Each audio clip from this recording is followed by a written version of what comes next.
Assalamu alaikum wa rahmatullahi wa barakatuh. Welcome to another episode of Stay Healthy, where we dwell on issues concerning your health. I'm your host, Mariam Salim, and today we're going to address the issue of nutrition and pregnancy. Maintaining a good nutrition and a balanced diet during pregnancy is critical for the health of the mother and the unborn child. Nutritional education and counseling, it's a widely used strategy to improve on the nutritional status of women during pregnancy. But before we continue, let's take a look.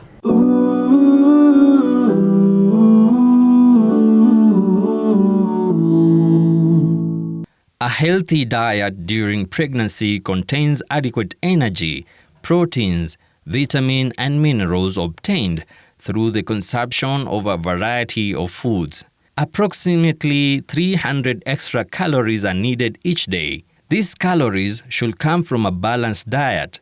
These include green and orange vegetables, meat, whole grains, sweet potatoes, fish, beans, nuts, pasteurized dairy products and fruits.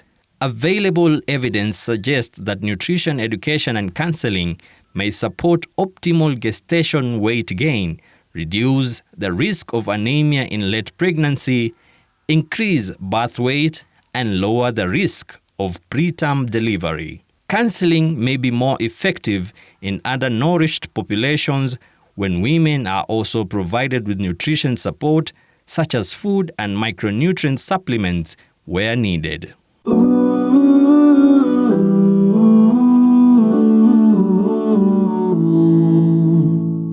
Our guest today is Sister Amina Jasho, a nutritionist. Sister Amina, assalamu alaikum wa rahmatullahi wa barakatuh. Welcome to the show. Wa alaikum salam wa rahmatullahi wa barakatuh. Pregnancy is a very incredible and beautiful time in any woman's life, but though there are some issues that we need to be mindful of, for example, nutrition. On the same note, could you kindly explain the relationship between nutrition and pregnancy and how one affects the other? Shukran. Nutrition is very important even before pregnancy.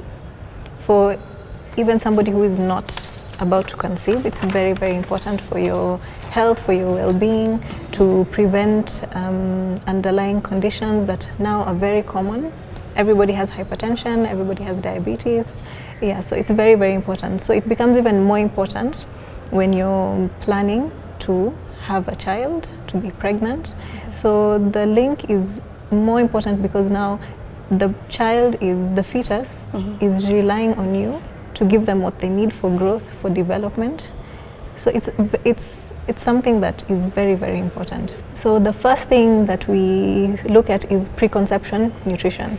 So even before you decide, you have to have stores of nutrients that will help you to actually conceive. So when you conceive, the first thing that affects a lot of mothers is a lot of morning sickness. So those stores are what will help you get through the first trimester. Even with people with severe nausea and vomiting, the preconception nutrition helps you. Talking about the nutrition and everything, there's this called supplements that you are required to have even before the pregnancy or during the pregnancy. Yeah. The folic acid, the calcium, iron, those are the supplements. Could you kindly tell us, is it mandatory to have them and what are their benefits? Okay. Studies have shown a lot of pregnancies are really not planned. So people end up pregnant and they don't even know that they're pregnant. So the supplements really, really help because very many mothers, expectant mothers in the first trimester have a lot of deficiencies. So that's why it's very, very important to have the supplements. A lot of mothers, people who've had children know that the one that's really, really emphasized is folic acid. Yeah, so folic acid that you mentioned, iron and calcium.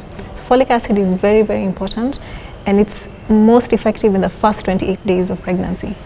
So that's why we say take it even before. Up to 3 months before you start taking folic acid because you might get pregnant and not know you're pregnant. And people find out 2 months in.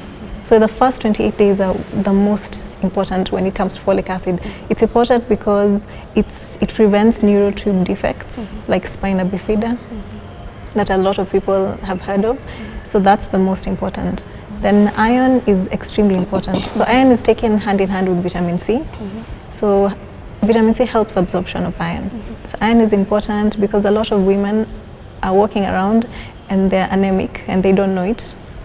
So iron is very important. It helps development of the baby. If you don't have enough iron, you can get baby with low birth weight. You can have a premature baby. So that prevents that. And calcium is very important for the bones of the baby, for the growth of the baby. If you don't have enough of these things, what happens is the baby leaches from you. It acts like a parasite. So it takes, from you for it to grow. Okay. So if you don't have enough iron, if you don't have enough calcium, the baby just takes from your bones. Takes the calcium from your bones. That's why you have some women who complain with every pregnancy they lose a tooth. Oh, okay. Yeah. And then it also, with the deficiencies, it affects you, your health. It can affect the baby, and not just the baby development, even in the future. What about if you take milk instead of the calcium? Or you can take both at the same time? You can take both, but now imagine you're in your first trimester and you have nausea and you don't want milk. So what are you going to do? Yeah, true. Yeah. So these stores are really, really important because they help you especially during the first trimester, where people find it very, very difficult. People actually even lose weight. Yeah, you have talked about folic acid that are very necessary during the first 28 days. Yeah. What if, for example, I didn't take the folic acid prior to the pregnancy and I discover that I'm pregnant like 2 months after? What should I do? Should I forget about the folic acid, or maybe I should take them now? You can still continue to take it, but the first 8 weeks are when the baby is forming. That's when the organs are forming, that's when the vital structures are forming. And for the studies have shown the first 28 days are what's the most crucial. Okay. Yeah. So you can take it. Hopefully you had enough stores, but this supplement is just to supplement. It's just to supplement what they imagine that you may be lacking. So it's just like a safety net. Okay. Yeah. Because many people don't walk around knowing do I have enough folic acid, do I have enough iron, do I have enough calcium? The majority of the public have no idea. Okay. They just walk around and they think they're fine. Yeah, true. Yeah.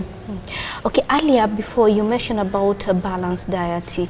Could you kind of explain to us what does it consist of? Because like what is it about? Because most people don't know what does a balanced diet consist of. Yeah. So balanced diet is a diet that has all key components for healthy life. So it's protein, you need your carbohydrates, you need your vitamins and your minerals. So you need to have that in every single meal. Every single meal? Yes. What if I can't afford? You can, because people think protein is just animal protein. Yeah, the chicken, the fish. There's plant proteins. Okay. There's legumes, there's beans, there's peas. Those are plant sources of protein. Proteins, okay. Yeah. Then carbohydrates, then vitamins and minerals. Vitamins and minerals are fruits, vegetables. Then carbohydrates are starches like potatoes, sweet potatoes, flour, any flour-based, like chapati. People love chapati, yeah, and ugali. So to have a healthy diet, you have to have that in every meal. And what does a healthy meal look like? So there's the healthy eating plate. So you have a plate, and half the plate is full of vegetables. That's how. That's very tricky. Yes. Because most of us put a lot of carbohydrates, and there may be a little bit of protein and the vegetable. That is if there is vegetable. Exactly. Most of us don't consider it. Yes, and that's where we go wrong. Yeah. Because the main thing to a healthy life is adequate nutrition. Adequate nutrition, you look at what am I eating and how much of it am I eating.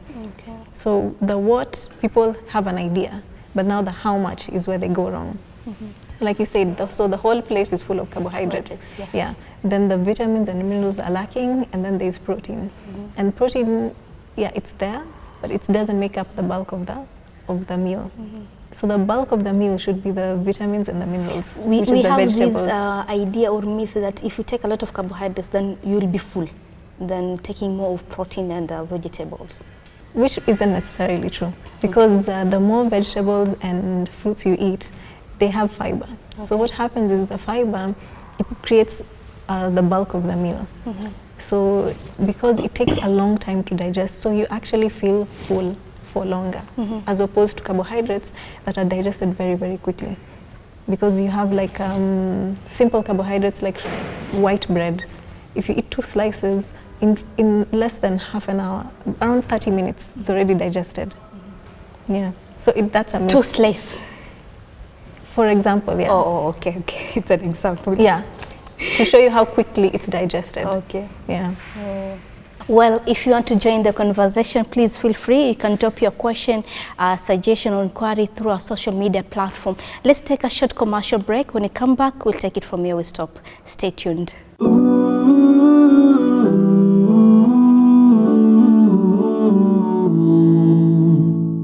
Assalamu alaikum once again. Welcome back to our second part of the show. If you're joining us, this is Stay Healthy, a program that dwells on health issue.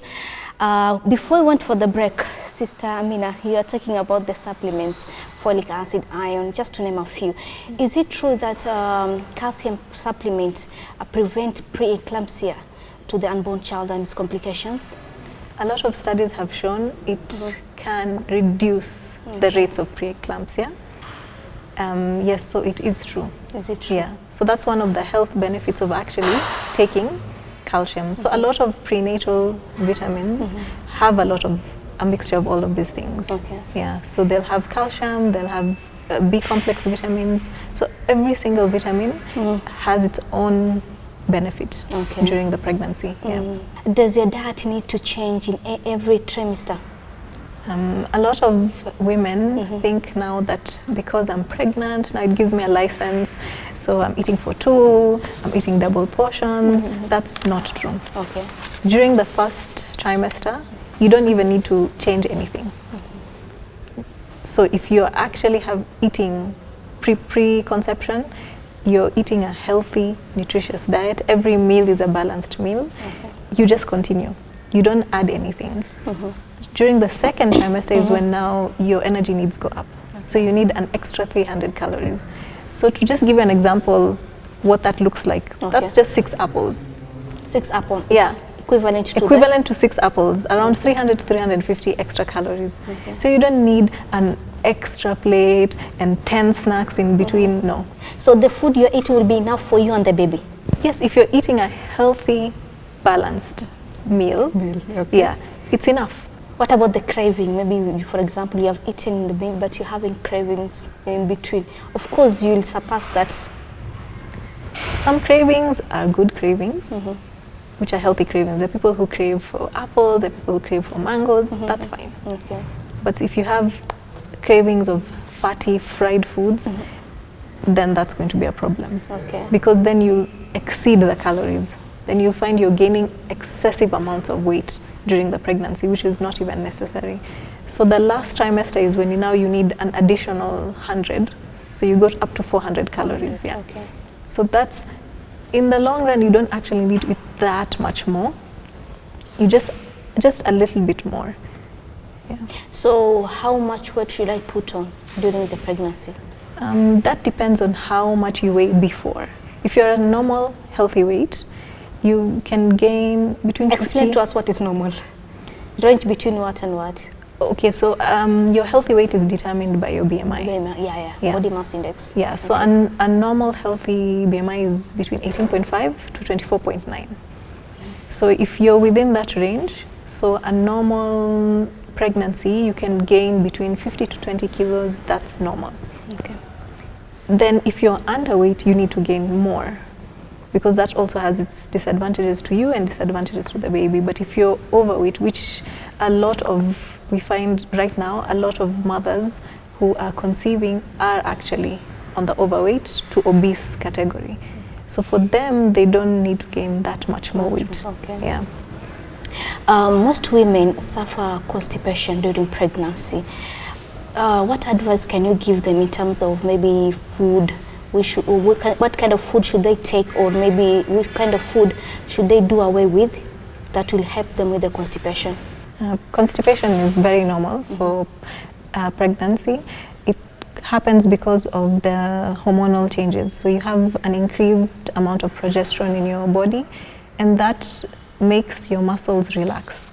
So a side effect of that is also your intestinal muscles tend to relax.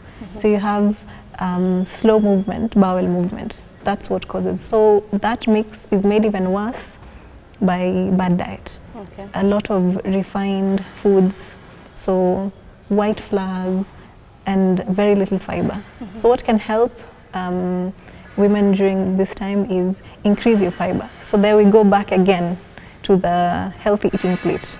Half your plate should be vegetables, and you should have at least 5 portions of fruits and vegetables in a day. Okay. So if you have 3 portions of vegetables during your main meals, then in between as snacks, you can have your fruits. So that makes your 5 a day. So you increase fiber intake, you increase a lot of fluids. Because if you eat a lot of fiber without drinking a lot of water, then it also makes the constipation worse. That's okay. Yeah, so you need to drink at least 8 glasses of water a day. Yeah, that will help, and a lot of activity. Because if you're just sitting, it doesn't help the bowel movement. Okay. Yeah, so activity, and it doesn't have to be, I'm not saying exercise, I'm saying activity. Activities. Okay. Yeah, So the difference between activities and exercise. Yeah, you can exercise, Okay. but activity can just be, if you're at home, just being more active.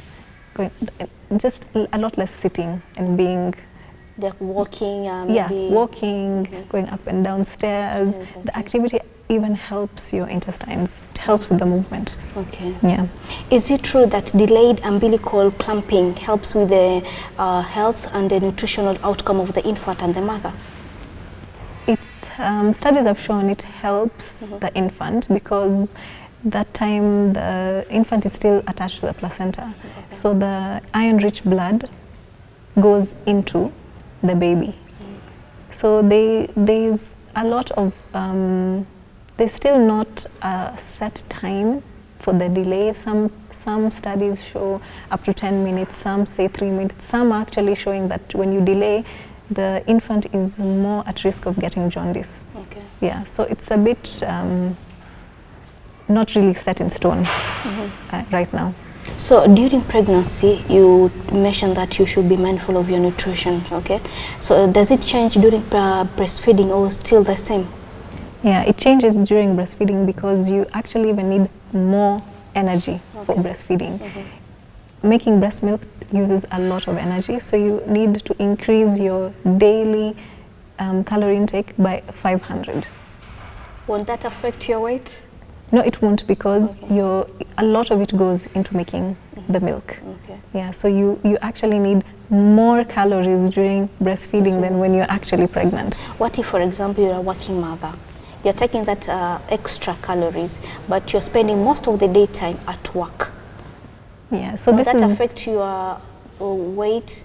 This is in where general? pumping now comes in. It's very important because breast milk is the best milk for the baby. It has everything the baby needs in exactly the amounts it needs. The only thing it doesn't have is vitamin D. So if you're a working mother, I know it's not easy, but I would advise you to pump. Pump, make sure you use that extra energy into making the milk. Because for milk production, it's supply and demand. The more the baby feeds, the more milk is made, and the more calories you use to make the milk. Okay. Yeah. So if you're not breastfeeding as much, and you're still eating an extra 500 calories, that's when now the weight gain comes in. During pregnancy, most women put on a lot of weight, and after pregnancy they struggle to shed it off. Is it true that pregnancy helps with the shedding of the weight, or you need to maybe hit the breastfeeding? gym? Yeah, breastfeeding, it helps with the shedding of the weight, or maybe you need to hit the gym, or maybe reduce your food intake. Can you explain that? I would not advise reducing, especially carbohydrates during breastfeeding. That's your main source of energy, is carbohydrates. So no, if you're gaining a lot of weight, you look at what you're eating.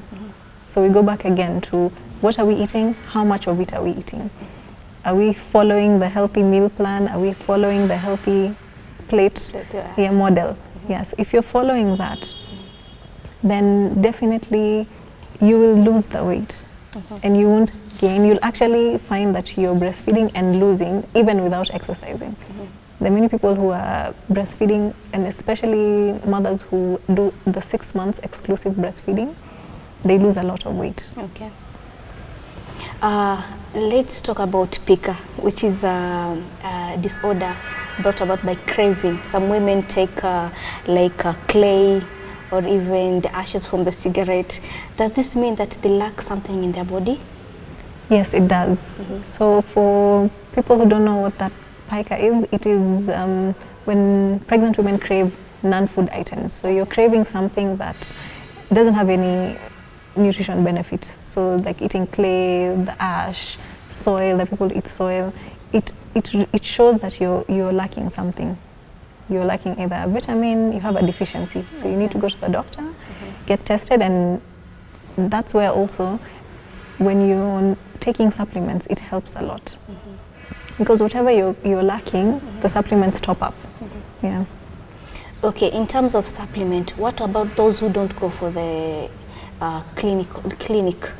general clinic visit during pregnancy? Will it affect the overall growth of the baby if you're not taking the supplement or going for the clinic? Supplements were introduced and made, especially like folic acid, because they saw, like in general, many people had a lot of deficiencies. So if you don't go to the clinic and you don't even get like the main one, like folic acid and iron, yes, it will affect, because if you don't have a deficiency, then you're fine. If your nutrition is completely adequate, then you don't need the supplements. But then how would you know? Yeah, true. Yeah. So if you don't go to the clinic, how would you know? Okay. So if you go to the clinic, it will help you. So at least if you know, and especially if you know early, especially with folic acid, because it's so important to prevent your child from neural tube defects. Because if you don't, then you have a child with a lot of deformities with the spina bifida. Yeah. So it's like whether you are healthy, you think you are healthy or not, it's a must to take those supplements. No, it's not a must. If you seek professional care and they see you're fine, then no, it's not a must. Okay. But how would you know if you're healthy or not? They'll take some tests. Yeah, so that's why you have to go to the clinic. The hospital. Exactly. Yeah. Okay. Yeah. In terms of the balanced diet, there are some people who cannot maybe afford it. Okay, let's be honest here. There are some people who cannot afford the balanced diet. So the supplement, can they only take the supplement and they'll be okay with it? Or it's a must to have a balanced diet and then add it with the supplement? Yeah, a supplement does not supplement your diet. Supplement means it's an addition to already what you're already eating. And everyone can afford a balanced diet, because balanced diet is subjective to what you can afford. So if you can afford beans is a protein. Okay. Yeah, so you can have beans, you can have rice, and then you can have some vegetables. That is a balanced meal. You know, people have this assumption that balanced diets need to be with chicken, the beef, and the fish, you know? It's not necessarily. Okay. If you can afford them, that's fine. And in correct portions. So that's okay. But you cannot substitute eating food for taking supplements. No, you can't. Okay. Yeah. Let's take another short commercial break. We'll be back shortly. Stay tuned.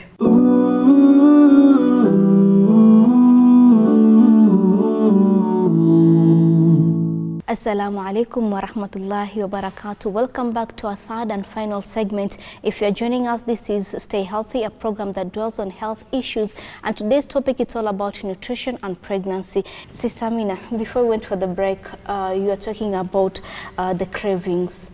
Now, for example, you have already given birth. There's this myth that you need to take a lot of porridge in order to have a milk. Is this true?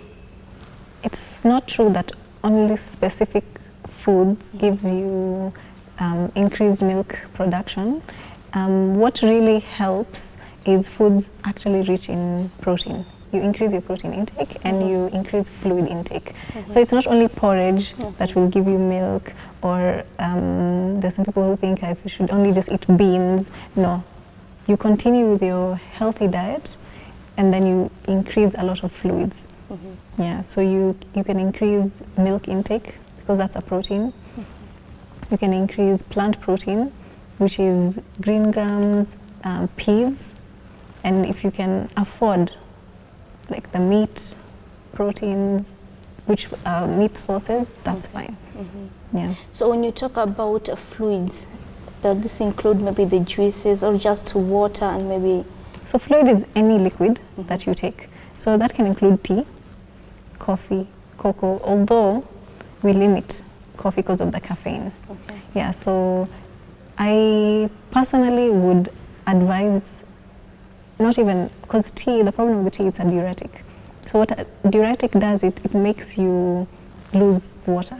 So you actually go to the toilet a lot more. I think people, if you've observed, if the people who have observed, if you drink tea, you actually lose that fluid that you've drunk. Okay. So for me, I'd prefer cocoa. Because cocoa is actually rich in iron, so that's also another health benefit. So cocoa with milk, yeah. So we're also limiting excess sugars, Okay. and so that also comes in with the juice. If it's fresh made juice and you've limited the amount of added sugar, that's fine. I would not advise artificial juices, or because those have excessive amounts of sugar, and that is just empty calories. And that's now what makes people wonder, okay, why am I breastfeeding? I'm doing exclusive 6 months breastfeeding, but I'm still gaining weight. Because now instead of you're eating healthy, but now you're drinking your calories. So instead of adding 500, you're adding maybe 1,000 a day without even knowing it. Because artificial, like fizzy drinks, you find like 350 ml has up to 6 tablespoons of sugar. Wow, that's a lot. Yeah, and the problem with these things is you don't taste how much sugar you're actually consuming. And the calories, the higher the sugar content, the higher the calories. So you can find your meal is fine, but then your drink gives you an extra 300. And then you drink again consecutively throughout the day. You can easily top up 1,000 calories to your normal calorie intake. Okay. Let's talk about morning sickness. What advice can you give the women who go through this during pregnancy? So morning sickness is, again, a normal complication of pregnancy. It's something usually during the first trimester, although there are people who have like extreme nausea and vomiting. So those I would advise to go see your doctor. But if it's the normal morning sickness, the tips I can give is you avoid triggers. So smells, anything that, like food, anything that gives you nausea, avoid it. Avoid excessively spicy, fatty, and fried foods, because they've been shown to increase nausea. And drink a lot of fluid, it helps, and then snack. So have small, frequent meals throughout the day. It actually helps. And a lot of people have seen that more savory than sweet foods. So a lot of like salty biscuits actually helps reduce than having sweet stuff. Yeah. What if what triggers the morning sickness is the food, and you need to eat? So what can you do about it? So you avoid the food that triggers. So I'm sure not all food will trigger it. So and mainly, like that's why it's called morning sickness. It's the worst in the morning. So at that time, if maybe it's eggs, you avoid those kinds of food. So you find an alternative, like an alternative protein you can have in the morning. You can drink milk. If you can't do the milk, you find something else, another protein that you can substitute. Yeah. So in short, you need to find what triggers, and then do away I'm sure, with it. definitely, yeah, and avoid it as much as you can. Okay. Then slowly, as the morning sickness goes, then you can go back to now. If it's eggs you couldn't eat, then you can go back to eating it. And then also avoid like very tight clothing. That can also make it worse. Okay. Yeah. Let's talk about nutrition and spouses. A spouse is very important because you're the one now who's going to support your wife through pre-pregnancy, then during pregnancy, and during the breastfeeding period. Because if you both decide to make healthy lifestyle changes, because the temptation is there, your wife can't eat healthy by herself, and then you're there eating fried chips and fried this. Yeah, it's very tempting, and it's very hard to.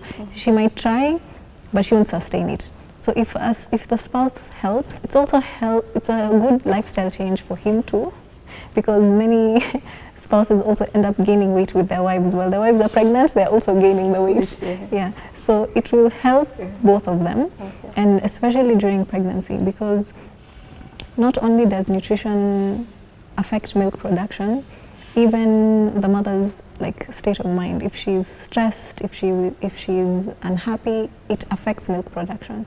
Yeah, so a supportive spouse is very, very important. Yeah.